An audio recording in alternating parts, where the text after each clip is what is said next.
The following is a commercial program paid for by Heritage Agriculture. The opinions and views expressed belong to its sponsors and are not those of Nexstar Broadcasting, Inc., this station, or their affiliates or employees. Welcome to Farm Talk, where we look at issues that affect agriculture and ranching here in the natural state. Brought to you by Heritage Agriculture. Here is your host, Mike Linton. Welcome to Arkansas Farm Talk. I'm your host, Mike Linton. My guest today is Mr. Jamie Anderson. Jamie is Vice President of Anderson Fish Farms out of Lone Oak. Jamie, welcome to Arkansas Farm Talk. Well, thank you, Mike. I appreciate the opportunity to be here. Yeah, you bet. Tell me a little bit about Anderson Fish Farm. Well, we are a 71-year-old, fourth generation bait fish farm. Started in the late 40s. My granddad and great-granddad were original partners in the business. My dad's still in it with me, and we primarily raise bait fish and ship them all over the country, right there in earthen ponds in Lone Oak County. Now, when you say bait fish, you're talking about minnows or? Right. Okay. Minnows, predominantly the golden shiner species, fathead minnows, goldfish, that type of thing, and we ship them to wholesalers, we ship them straight to retailers, straight to individuals, straight to their front door, ship them to zoos and aquariums and pond owners to feed larger game fish and that type of thing. Okay, that's what they do with them. Right. Okay. Right. And been in business 71 years? 71 years currently. Wow. Yeah. Started by your grandfather? Or? My grandfather started it, and then my great-grandfather partnered up with him originally for a few years, and he came over from Yazoo City, Mississippi, and he was running a bait route with some wild minnows that he was catching over in Mississippi. And wild minnows. Just so happened that the guy across the street from our current operation now had some golden shiners that were just tough, and he loved the way they acted and all, and didn't really know if it was the water, if it was the soil, if it was just geography, what it was. So he bought the farm across the road from the guy and started knocking down trees and building ponds. Okay. Yeah. All right. So. We talked about bait fish. We talked about minnows and the other things. When you grow them, tell me how you grow them. How do you raise them and grow them? Well, it starts off, of course, with brood stock, and then we get the eggs from our brood stock, take them into our hatchery. Okay. And from the hatchery, they go through about a 3-day hatching process, and then about a 3-day just kind of incubation process, and then from there go to what we call a nursery pond. And the nursery pond, we'll stock at a very high density, as many as 2 million per acre. Oh, wow. And then spread from those nursery ponds to our grow out ponds, anywhere from 150,000 head per acre to 200,000 head per acre, depending on how quick we want them to grow, how quick we want them to get to market.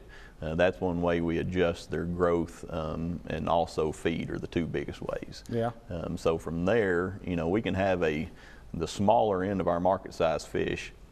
We can have those ready in 45 days. If we really push them, 60 real easy without having to push them real hard. But we have to do that for a 12 to 13 month period until the next spring when our new eggs are hatched and new crop is ready.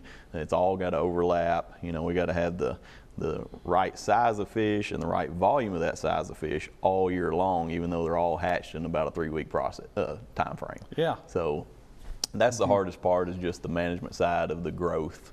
We're constantly spreading and selling, spreading and selling, spreading and selling, and all year long. And you take a spring like this, it was just wild and crazy, and all our sales spiked simply because of COVID. People were outdoors, people were fishing. People fishing. And they say, well, why are you short of fish? Well, I'm not short of fish. I might just be short of that size. Yeah. Because they were born a year ago, and I didn't know this was going to happen. Sure. Sure. And we never really ran out of fish. Like I say, we just had to ration. All of our customer sales were up an average of 50%. Wow. So it was a great year, but it was very hectic, but we made it through it. So at any one time, how many fish do you have on your property, and how many acres do you have? We've got just under 3,300 acres of water. Okay. So that's what's actually the production. Okay, in ponds, yeah. In ponds, okay. With 334 individual ponds. We will hatch in the spring over 1 billion head of golden shiners of the one species. Over 1 billion. Over 1 billion out of our hatchery. We'll hatch tens of millions to 100 million of the goldfish and the black fatheads and the pink fatheads. At any one point in time between last year's crop and this year's new crop, it's well over 1 billion head at one time. When people think farming, they're automatically thinking, okay, corn, soybeans, rice, Right. you know, big time. But fish is a big part of the Right. Arkansas economy. Right, and it's hard to, on a national level, a federal level, it's hard to really get people to lump you in to one or the other. We are livestock. We're dealing with a live product. Sure. No different. But we're also raising a crop, and we're, you know, dealing with retail customers and wholesale customers, and the market is much, you know, more wild and crazy than a livestock operation or a row crop operation. So it's really hard to get lumped into the right spot, you know, when it comes to either insurance or DOT or inspections or whatever Sure. it might be. Sure. But it is, and Lone Oak County is a very big part of the overall aquaculture industry in the nation. It is, and that's leading into the next question. I know you ship fish all over the country, all over the world. Right. Where's Arkansas rank, you know, nationally? Well, when it comes to aquaculture, Arkansas has either been number 1 or number 2, usually depending on catfish. We're number 1 in bait fish, we're number 1 in goldfish, we're number 1 in largemouth bass, number 1 in hybrid striped bass fingerlings, number 1 in triploid grass carp.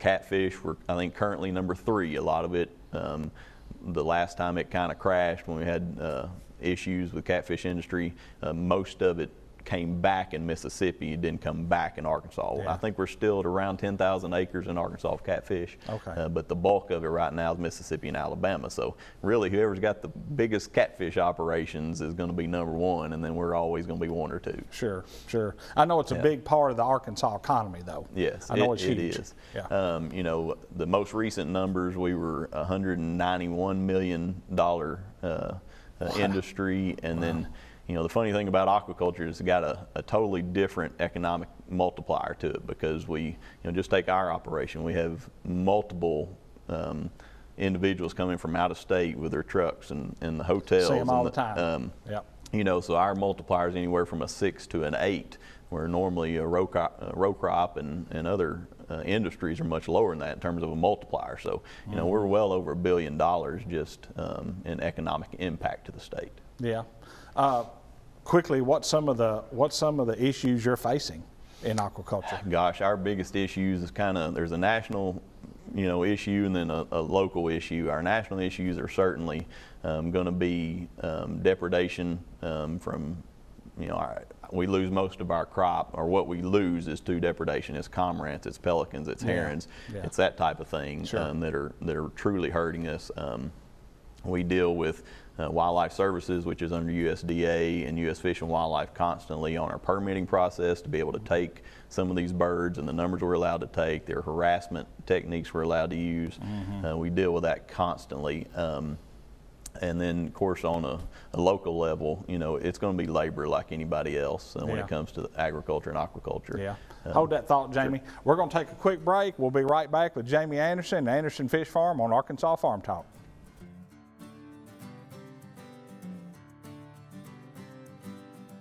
Since 1921, we've been supporting rice farmers across America.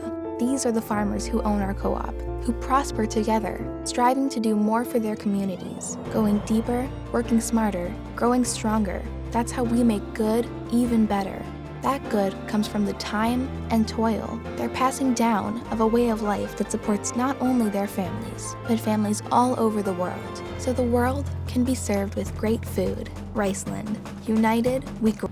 In good times and hard times, Arkansas Farm Bureau is there. We're always working, so our state's farmers and ranchers can continue to put food on store shelves and on your family's dinner table. We support training for medical care in rural communities and the industries that provide materials needed for critical supplies. Arkansas Farm Bureau, working every day to keep Arkansas strong. Built upon a solid foundation of cast iron and steel, the Kubota L-Series tractor is the #1 selling compact tractor in the U.S. for over 10 years. Powerful Kubota diesel engine, ease of operation, and your choice of a Kubota Zero HST transmission. The durable Kubota L-Series. Talk to your local Kubota dealer today and schedule a demo. Go to KubotaUSA.com for full discount. Flowing smoothly. Find yours with the Case IH Axial Flow. Built upon a solid foundation of cast iron and steel, the Kubota L-Series tractor is the #1 selling compact tractor in the U.S. for over 10 years. Powerful Kubota diesel engine, ease of operation, and your choice of a Kubota gear or HST transmission. The durable Kubota L-Series. Talk to your local Kubota dealer today to schedule a demo. Go to KubotaUSA.com for full disclaimer.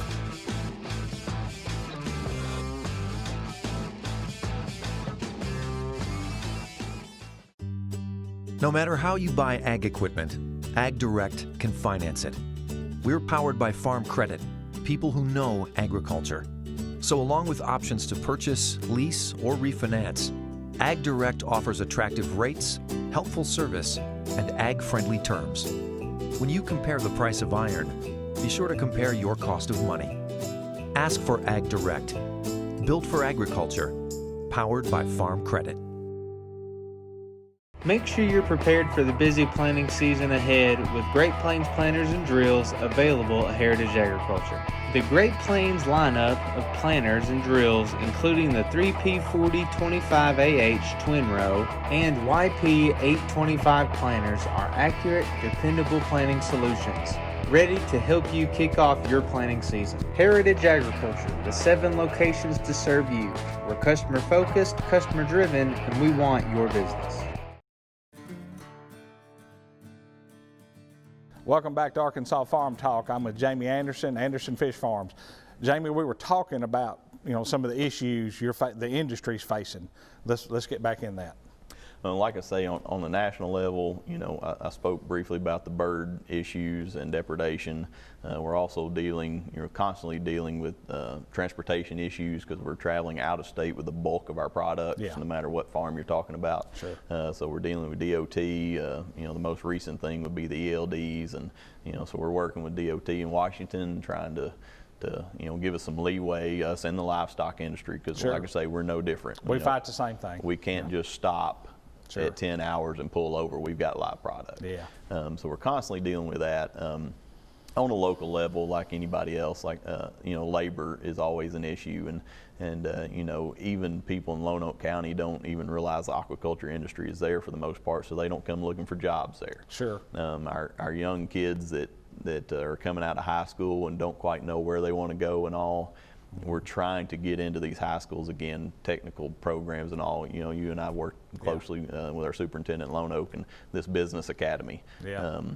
So important for you and I as industry, together. It's getting them into some aquaculture programs, into some agriculture programs, some diesel mechanics, that type of thing. And we just got to do the legwork. We can't expect somebody else to always do it. So trying to get these young people educated on the industry to where when they graduate 18 years old, either they've already interned with us, or at least they know we're there, because I've come and spoke to them in school, and they come look for a job. If they're not wanting to go to college or don't have the money to go to college, at least they know we're there. Yeah, that's a big deal, and I appreciate you hitting on that. We were both involved in the Lonoke Business Academy. I'm excited about it. I know you are too. Oh yeah. And we struggle to find help, and if we can get into the high schools and we can start recruiting kids, and you just mentioned it a while ago, and I didn't even know.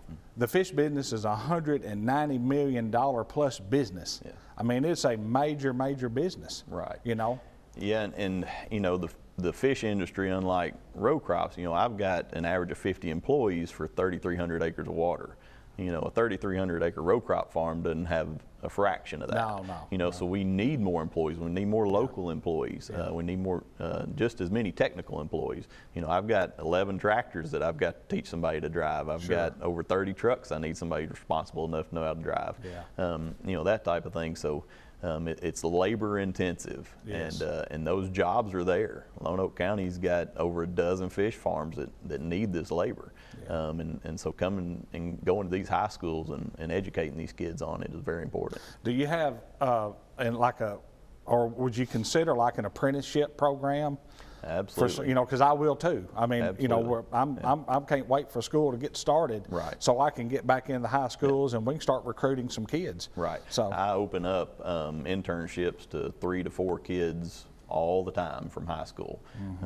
I just had I still have 2 for the summer. One just left to go to the Army, and if he comes back, I'd love to have him back. Oh, yeah. But he's been with me over a year as an intern. So yeah, I'm open. Even if I don't absolutely need them, I'm opening up those spots just to get their foot in the door, let them see what we're about. Maybe they spread the word, and maybe they become a long-term employee. Sure.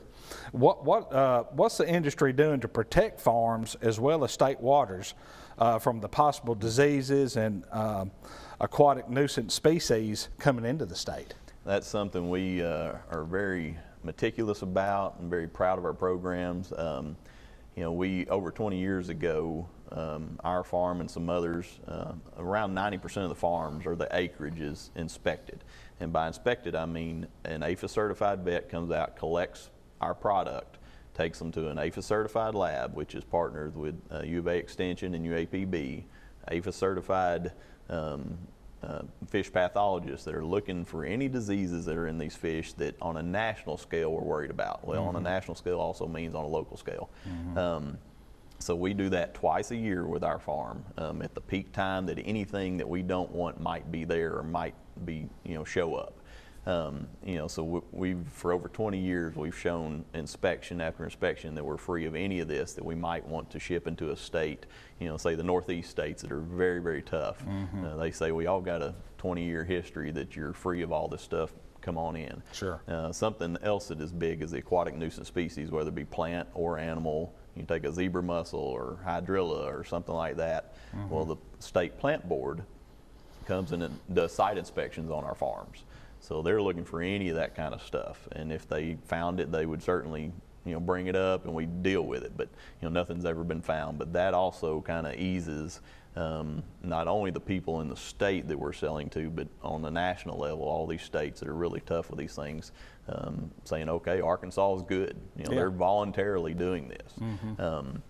I sit on the Aquatic Nuisance Species Task Force for the Arkansas Game and Fish, so that keeps me up to speed on it. I'm the industry representative, so they get feedback from me on what's the industry from the state and national level concerned about. Sure. So we're constantly working close with Game and Fish and with USDA, APHIS, and Wildlife Services on all those issues. Yeah.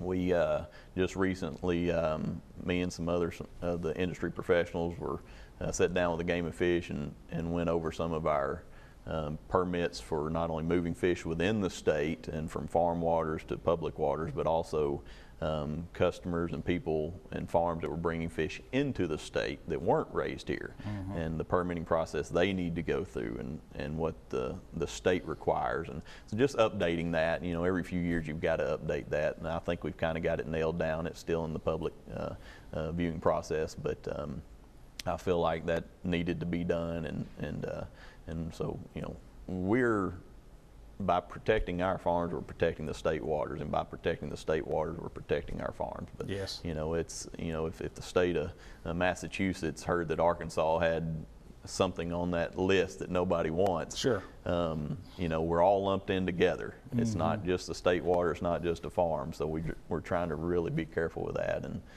stay ahead of it. Yeah, well, I know you will agree with me, and I say it every show.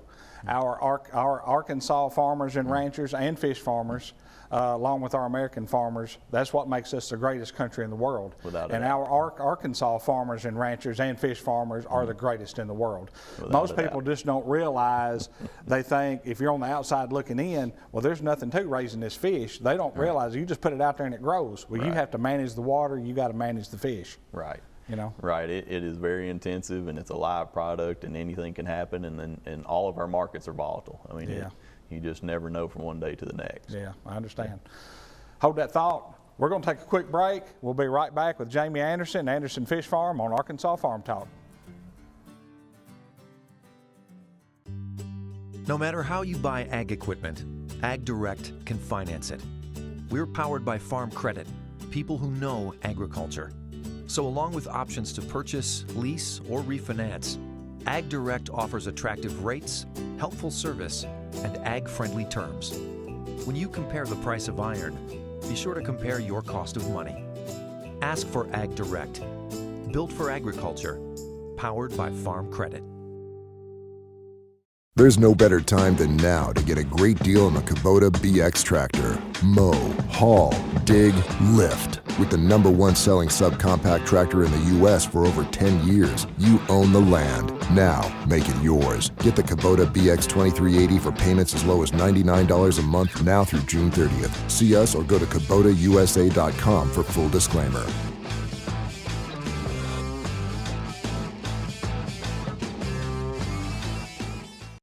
During these busy and challenging times, Krone wants you to know we've got your back.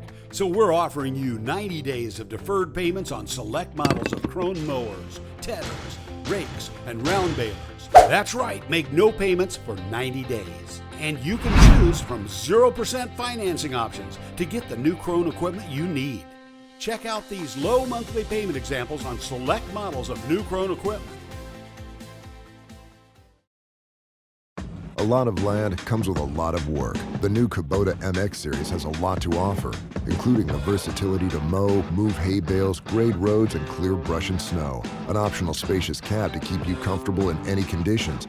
A front-end loader with excellent loader lift capacity, hydrostatic or gear transmission options, and affordably priced. Visit your local Kubota dealer today.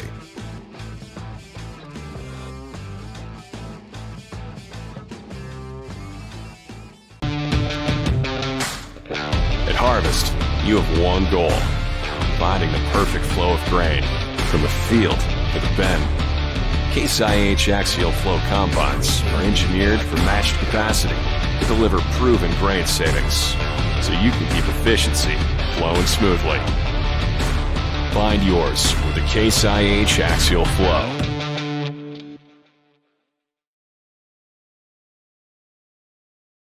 Since 1921, we've been supporting rice farmers across America. These are the farmers who own our co-op, who prosper together, striving to do more for their communities, going deeper, working smarter, growing stronger. That's how we make good even better. That good comes from the time and toil they're passing down of a way of life that supports not only their families, but families all over the world. So the world can be served with great food. Riceland. United, we grow. Welcome back to Arkansas Farm Talk. I'm with Mr. Jamie Anderson, Anderson Fish Farm. Jamie, tell me what the future looks like for private aquaculture in the state of Arkansas.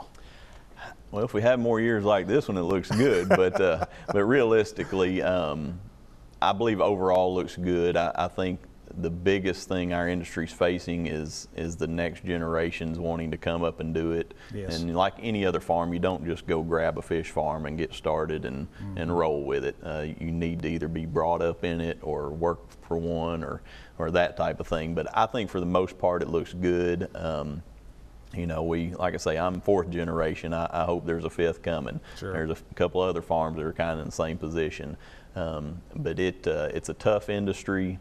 When you're dealing, 41 states that we deal with, we could lose any one of those at any point in time. Our market could be chipped away. So, without having catastrophes from a market aspect or from a weather aspect, I think it looks good long term. There's no doubt this world needs more food. And aquaculture is a great producer of protein, whether it be saltwater, whether it be shrimp and those type of fish, or whether it be catfish and bass. Sure. So I can come help you with your bass. Right. I can come catch them for you if I need to. Well, the aquaculture's needed more in a food capacity than it's ever been. So I think the future looks good for it. We just got to stay on these issues that we spoke about earlier on a national and local level, and I think we can do that. We have a lot of people in our corner in Arkansas. Arkansas is wonderful. Administration has really helped us out here, and on a federal level, the last few years it's been really great to work with us. So we can see some light at the end of the tunnel on the issues that we're really concerned about. Well, we both have a lot of mutual friends. We both live in Lone Oak. We have a lot of mutual friends. Is Lone Oak County the biggest fish producer in the state of Arkansas? Oh, without a doubt. It is the, in terms of freshwater and warm water aquaculture, it's the hub of the nation. for all those species I mentioned earlier, and a lot of us because that's kind of where it started. Sure. You know, Joe Hogan Fish Hatchery has been there since the late 20s. Oh, yeah. And that was something that, another thing that spurred the interest of my granddad and great-granddad to build our farm there. And it just, you know, it just kind of spread from there. We're in the prairie, it's great dirt, we had great water. You know, used to have plenty of labor, and so that's kind of where it started and why it started there. And I think it'll continue to stay there in terms of an earthen pond outdoor freshwater setting. Yeah, well, being a $190+ million business, I mean, you know, we hit it a while ago. Lone Oak's building a new business academy. You know, it's trade schools, right. And I know there's going to be an aquaculture division there. That's exciting. Yeah. If somebody wanted an aquaculture degree, where would they go? Is there a place in the state they could go get that? Yes, UAPB for many years was kind of the go-to university for aquaculture degrees. We had a PhD program there, and you know, so there's been people from all over the world come to UAPB and study aquaculture. A big reason for that is just simply because, like I said earlier, it's centered in the hub of freshwater aquaculture, from catfish to bait fish. You know, so that's a wonderful place to go get a degree. They have had some of the greatest and most nationally renowned professors and scientists that have not only been there and teaching, but have come from there and gone to other places all over the country. They've been a big reason that we've gotten a lot of things done on a national level, just their backing, their support as an industry. Just because they're very trusted, and if you want to know anything about anything in aquaculture, if you're either going to talk to UAPB currently or talk to somebody who studied there. Yeah. So it's a wonderful spot. So if you want to specialize in aquaculture, that's close to home. Right. I mean, it'd be easy to do. Without a doubt, and I would, for these young people, men and women, I would say if you're anywhere close to an aquaculture farm or business and you have any interest in it, go talk to them. Go intern there. Sure. Go get started while you're in high school and decide if it's something you want to do. And keep in mind, aquaculture is salmon, trout, shrimp, you know, I'll lobsters. catch them or eat them all. I mean, it's not just freshwater Lone Oak aquaculture either. Sure. It's coast to coast, border to border. Yeah. There's a lot that's under the umbrella of aquaculture, and you can learn that in Lone Oak. You can learn that at UAPB or other universities across the country, and it's a wonderful industry and a lot of fun. If you love being outdoors, you know, and don't like shoveling levee gates or roping cattle. That's part of it. That's part of it. You know, but it's all hard work, but it's very rewarding, a lot of fun. Real quick, how's COVID-19 affected you? The sales, I think, in our industry, the sport fish industry, all that was up. I think the biggest portion of aquaculture that took the hit was going to be the food fish. Yeah. The catfish farmers, the tilapia, the redfish, the largemouth bass that go to a lot of markets. They took a really big hit, and I'm concerned about them, but I think they're going to be okay. Hopefully they can get some help, and but for the most part, everybody keep fishing like you did this year, and we can sell a few more bait fish.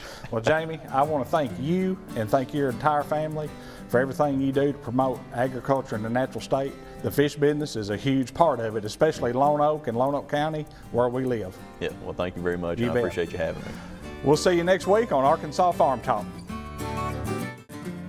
Thank you for watching Arkansas Farm Talk, brought to you by Heritage Agriculture.